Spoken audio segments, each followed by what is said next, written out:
Hello friends, સ્વાગત છે તમારું દમુસ કિચનમાં।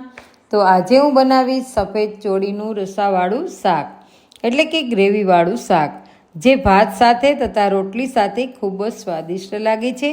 અને આપણે આજે આ શાક નવી જ રેસીપી સાથે શેર કરીશું, તો વિડીયોને અંત સુધી જોજો। અને જે ના ખાતા હોય ને તો પણ આ શાક હોંશે હોંશે ખાવા લાગશે। હવે ઉનાળો આવી રહ્યો છે અને પ્રમાણમાં લીલા શાકભાજી પણ ઓછા મળે છે, તો અઠવાડિયામાં 1-2 વાર કઠોળ ખાવાથી તેમાંથી પ્રોટીન અને વિટામિન બી પણ મળી રહે છે। તો મેં અહીં પોણો વાટકો ચોળીના સૂકા દાણા લીધા છે અને 2 બટેટા તેમજ 2 ડુંગળી લીધી છે। હવે ચોળીને આપણે સારી રીતે 2 થી 3 વાર ધોઈ લઈશું અને બટેટાને પણ ધોઈ અને તેની છાલ ઉતારી અને પાછા ધોઈ લઈશું। હવે આપણે જેટલી ચોળી લીધી છે તેના 3.5 ગણું પાણી લેવાનું અને કુકરને પાણી સાથે ગરમ મૂકવાનું અને પછી તેમાં આ ધોયેલી ચોળી છે તે ઉમેરી દેવાની। ચોળીને અગાઉથી પલાળવાની કોઈ જ ઝંઝટ કે જરૂર નથી, આ વગર જ પાણીમાં ઉમેરી દેવી અને તેની સાથે મેં છાલ ઉતારેલા 2 બટેટા પણ ઉમેરી દીધા છે। હવે આપણે આ કુકરને બંધ કરી દઈશું અને તેમાં 7 થી 8 સીટી મીડિયમ ધીમા તાપે વગાડી લઈશું। હવે આપણા કુકરમાં 7 સીટી થઈ ગઈ છે અને કુકર ઠંડુ થઈ ગયું છે। તો કુકર ખોલીને જોઈશું તો બટેટા અને ચોળી બફાઈ ગયા છે। હવે આપણે બટેટાને અલગ વાસણમાં કાઢી લઈશું અને ચોળીને ચમચા પર લઈ અને હાથની મદદથી દબાવીશું તો જુઓ, ચોળી એકદમ બફાઈ ગઈ છે। તો આપણી ચોળી છે એકદમ બફાઈને તૈયાર થઈ ગઈ છે। જો રાતે પલાળી નથી અને 4-5 કલાક પણ પલાળી નથી, સીધી ડાયરેક્ટ કુકરમાં જ બનાવી છે। હવે આપણે ગેસ ઉપર એક પેનમાં તેલ ગરમ થવા મૂકી દઈશું। તો મેં 4 પાવરા સિંગતેલ લીધું છે અને સિંગતેલ ગરમ થઈ જાય એટલે તેમાં આપણે ચપટી રાઈ, ચપટી જીરું અને હિંગ એડ કરી દઈશું। ચોળીના શાકમાં તેલ વધારે જોઈએ અને ત્યારબાદ તેમાં આપણે મીઠા લીમડાના પાન પણ ઉમેરી દઈશું। હવે આ રાઈ જીરું તતડે એટલે તેમાં આપણે ઝીણી સમારેલી ડુંગળી એડ કરી દઈશું અને સાંતળવા દઈશું। ડુંગળીને સારી રીતે સાંતળીને ત્યારબાદ તેમાં ઝીણા સમારેલા ટમેટાં છે એ પણ આપણે એડ કરી લઈશું। તેમજ તમને પસંદ હોય તો તેમાં તમે લીલા મરચાંની કટકી, મેં અહીં 1 મરચાંની કટકી કરી છે તે ઉમેરી છે અને બધું જ સાંતળવા દેવું અને મિક્સ કરી લેવું।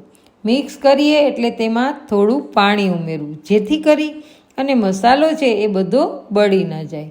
ત્યારબાદ તેમાં આપણે લસણની ચટણી બનાવી છે તે પણ ઉમેરીશું અને મિક્સ કરી લઈશું। ત્યારબાદ તમે તીખું ખાતા હોય તે પ્રમાણે લાલ મરચું પાવડર ઉમેરવું।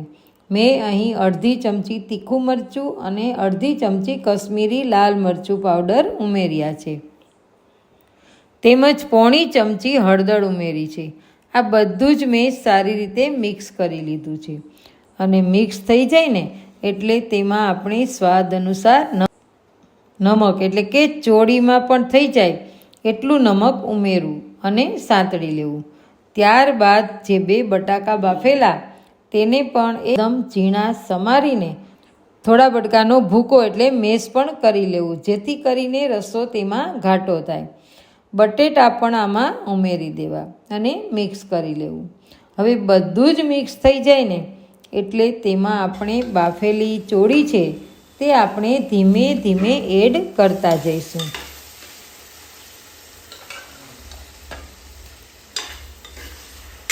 અને આ ચોળી થોડી થોડી ધીમે ધીમે એડ કરવી અને મિક્સ કરી અને બધી જ ચોળી પાણી સહિત ઉમેરવી, કેમ કે તેમાં આપણે બાફેલું એટલે તેમાં રસો થોડો હોય છે, તેથી તેમાં ઉમેરી દેવો। અને જો એ ના ઉમેરવો હોય તો ચાળણીમાં પાણી નિતારી અને ચોળી ઉમેરવી અને મેં અહીં પાણી સહિત ચોળી ઉમેરી દીધી છે। તેથી હવે આપણે તેને સારી રીતે મિક્સ કરી અને કોથમીર નાખી અને ઉકળવા દઈશું। અને તેની ઉપર ઢાંકણ ઢાંકીને ઢાંકણ ઉપર પાણી રાખી દઈશું, જેથી જો રસો નાખવાની જરૂર પડે ને તો તે ઢાંકણ ઉપર રહેલું પાણી ગરમ હોય તો તે નાખી શકાય. તો હવે 2 થી 3 મિનિટ પછી ઢાંકણ ખોલીને જોઈશું તો ચોળી ખૂબ જ સરસ ચડી ગઈ છે અને રસો પણ ઘટ્ટ થઈ ગયો છે. પરંતુ ચોળીમાં બટેટું હોવાથી થોડીવાર પડી રહે તો રસો છે એ શોષાઈ જાય અને ઘટ્ટ થઈ જાય ચોળી. એટલે આપણે થાળી ઉપરનું જે પાણી છે વધારાનું તે પણ ગરમ હોય છે તે પણ તેમાં આપણે એડ કરી દઈશું. તો તે પણ પાણી આપણે આ ચોળીના શાકમાં ઉમેરી દઈશું અને ઉકળવા દઈશું. અને હવે આપણી ચોળીનું શાક તૈયાર થઈ ગયું છે. તો તેની અંદર આપણે અડધી ચમચી ગરમ મસાલો અને ધાણાભાજી એડ કરી દઈશું અને બધું જ મિક્સ કરી લઈશું ફરીથી.